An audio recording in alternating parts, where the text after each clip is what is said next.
ठीक है। मैं लगातार मीडिया में सुन रहा हूँ, मोहम्मद आजम खान साहब कह रहे हैं कि मैं आर्थिक रूप से परेशान हूँ, मुझे अदालत में जुर्माना जमा करना है 36 लाख रुपए, उसके लिए मेरे पास पैसे नहीं है।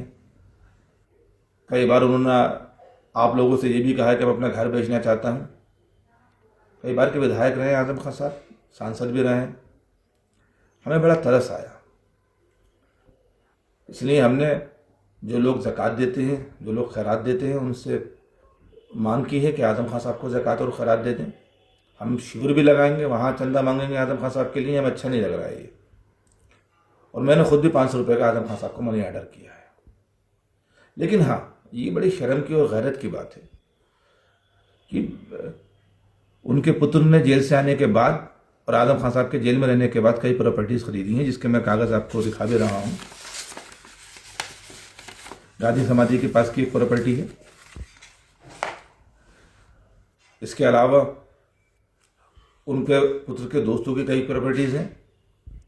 हम सफ़र रिजॉर्ट है।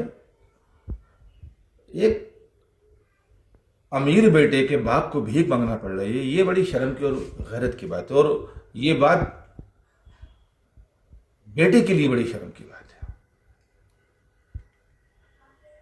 इसलिए हमने सोचा कि हम आजम खान साहब को चंदा देंगे, जो फर्ज बेटे को निभाना चाहिए वो हम निभाएंगे।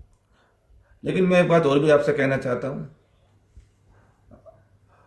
आप लोगों को तो गोदी मीडिया कहा जाता है, लेकिन अब आजम खान साहब जो लगातार आप लोगों से झूठ बोल रहे हैं, कहीं पर ये कह रहे हैं कि मैं नींबू का अचार से रोटी खाता था।